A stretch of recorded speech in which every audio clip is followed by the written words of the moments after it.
Welcome sa channel na ito. May tangkap ako dito na LED TV 32 inches. Ito naman yung kanyang brand, Mayview. Ang problema nito, okay naman yung kanyang sound. May picture naman tayong makikita, kaso lang madilim siya. Ito yung pinapagawa sa atin ng may-ari. Sa ganito na problema, dalawa yung tinitingnan ko dito. May kinalaman ito sa backlight. Kung hindi man sa backlight, yung nagsusupply sa backlight. Share ko lang sa inyo kung ano ang naging dahilan na nagkaganito yung unit na ito. Buksan ko lang muna. 3-in-1 na driving board yung ginamit dito, o di kaya hybrid type na board. Inalis ko na yung manual nito at saka yung kanyang speaker dito, inalis ko na. Yun na yun, tinabi muna natin yan para hindi tayo mahirapan sa pag-trouble.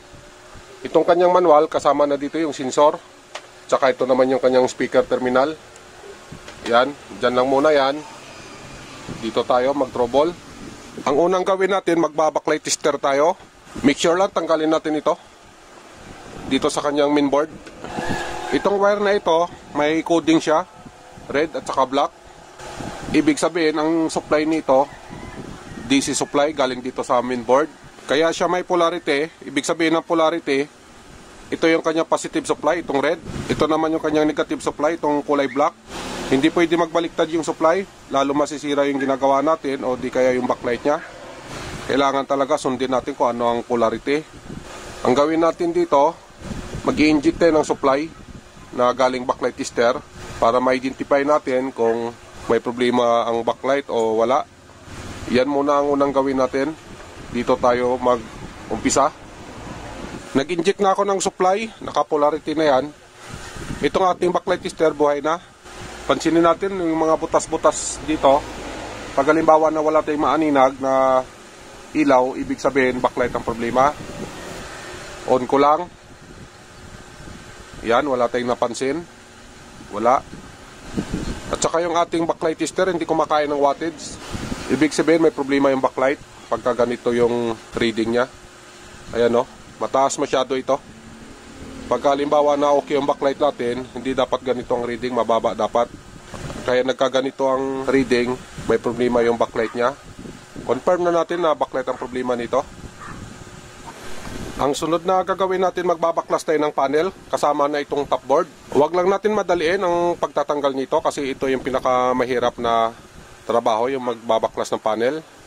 Ang galawan dito, dubling pag-iingat talaga sa pagbaklas.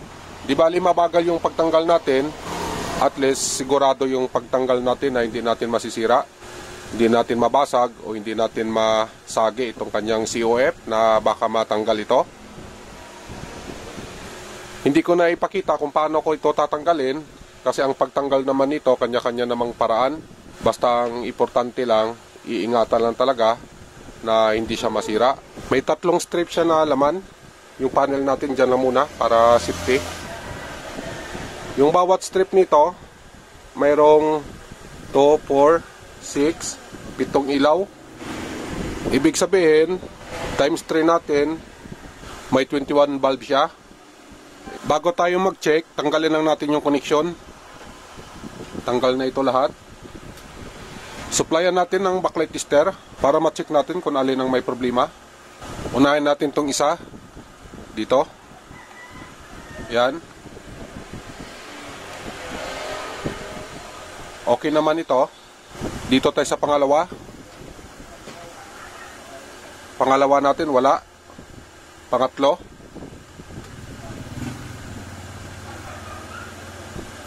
Okay naman yung iba. May isa doon na ayan o, walang ilaw. Yung gitna wala. Dito naman okay naman tong una natin. Kaya lang nagko-corrupt yung isa. Ang gawin natin dito, palitan na lang natin lahat para sigurado. Wala akong pamalit na ganito.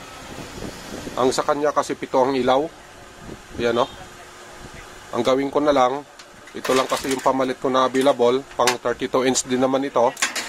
Kaya lang yung ilaw nito, 10 piraso.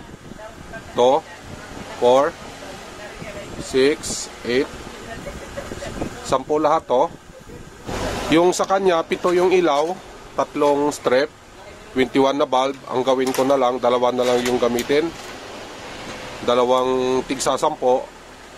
Ang kinalabasan, 20 na ilaw. Pwede na ito.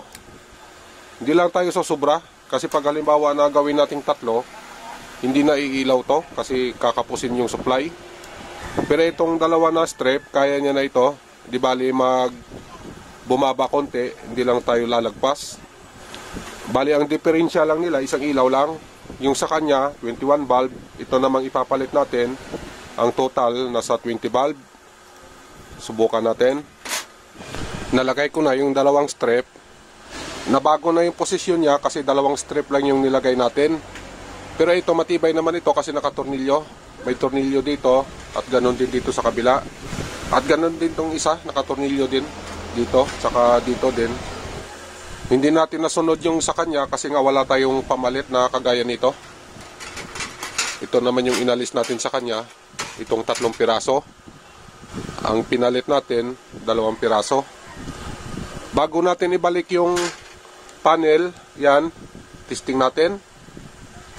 Tingnan natin ang resulta sa ginawa. Kung pwede na ba ibalik yung panel. Saksak ko lang. Yan, may indicator light na siya. Power on ko lang to. Itong kanyang manual, inalis ko din.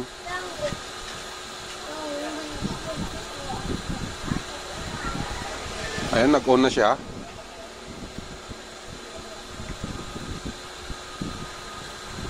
Yan yung resulta. Okay naman, oh. Maganda naman yung liwanag ng ilaw natin. Ayan.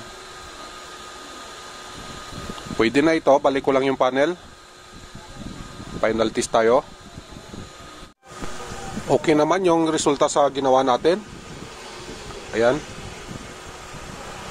Maayos naman yung pagtanggal at pagbalik natin ng panel kasi wala namang bakas na nagka-problema yung panel o nagkaroon ng isyo. Yan lang talaga ang iingatan natin, ang panel, na hindi natin madisgrasya kasi malaki yung sasagutin natin sa may-ari. Hanggang dito lang tayo. Maraming salamat sa oras nyo. Sana makatulong itong ginawa kong video para sa inyo. God bless sa inyong lahat. Mabuhay. Mag-iingat kayo lagi. Bye-bye.